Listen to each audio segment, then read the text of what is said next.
What we consume each morning is rarely a random decision. It's a mirror reflecting our priorities, our pace, and even our worldview.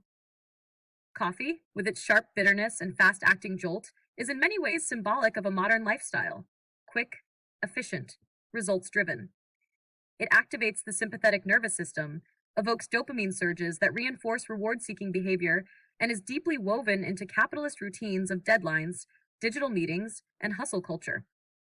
In contrast, matcha embodies an opposing archetype. Its preparation is slow, deliberate, quiet.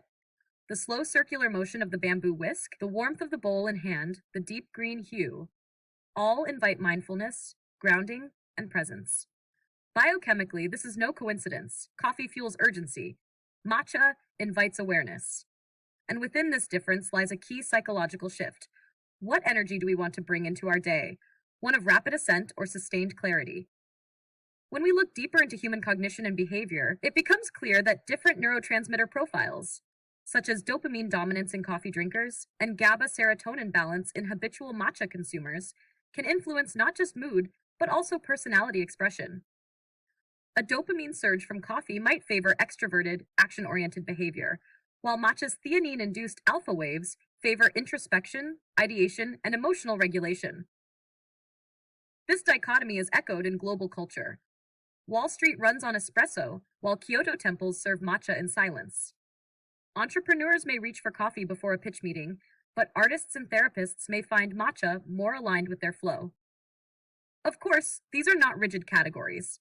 Many people move fluidly between both drinks across different phases of their day and life. This oscillation is not a contradiction. It's a reflection of a well-attuned internal compass. As neuroscience now shows, our brains crave variety in stimulation and rotating between stimulants with differing pharmacodynamics, such as caffeine theanine versus caffeine alone, may even prevent receptor desensitization. In essence, alternating coffee and matcha may keep the brain more responsive, the adenosine receptors less fatigued, and the overall sense of mental vitality more sustained. On a somatic level, both drinks interact with metabolic pathways that extend far beyond alertness. Caffeine activates AMPK and enhances mitochondrial respiration, especially in muscle tissue, increasing output during physical exertion. Meanwhile, matcha's EGCG has been shown to suppress inflammatory markers like IL-6 and TNF-alpha while increasing adiponectin, a hormone that improves insulin sensitivity. This suggests deeper systemic benefits that over time can influence weight regulation, blood sugar stability, and cardiovascular health. Thus, the debate between coffee and matcha is no longer about energy versus calm, but about understanding the broader ecology of energy, how it flows through mind, muscle, mood, and even the gut microbiome. Zooming out, we also find symbolic resonance in the origins of each beverage. The coffee bean, born in sun-drenched hills and roasted over fire, represents the transformation of raw potential into bold action. The matcha leaf, shaded before harvest and ground slowly to powder, symbolizes quiet strength, the distillation of essence. These are more than botanical differences, they are philosophical blueprints. To drink coffee is to ignite, to drink matcha is to root. Each sip carries centuries of ritual, colonization, trade, adaptation, and resistance. The Vietnamese Café Suada speaks of post-colonial identity shaped by French filters and sweetened condensed milk. The Japanese Yusucha speaks of impermanence and intentionality. Your daily cup, in this light, is an act of participation in cultural memory. And the sustainability question cannot be ignored. If we are to be responsible consumers, we must also ask, what is the planetary cost of our alertness?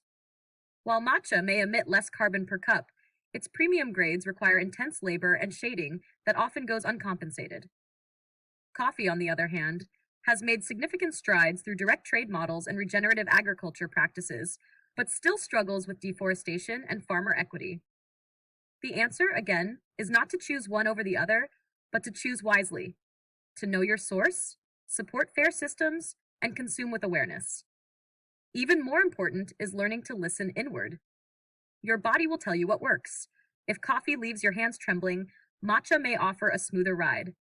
If matcha feels too subtle during crunch time, an espresso shot may do the job. Neither choice is inherently superior, but each serves a different need.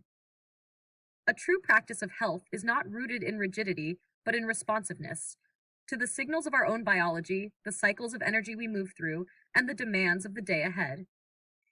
And perhaps this is the central lesson in comparing coffee and matcha. It is not a question of which is better, but rather, what do you need right now? The ability to pause and ask that question, to assess our inner state before reacting, is the real superpower.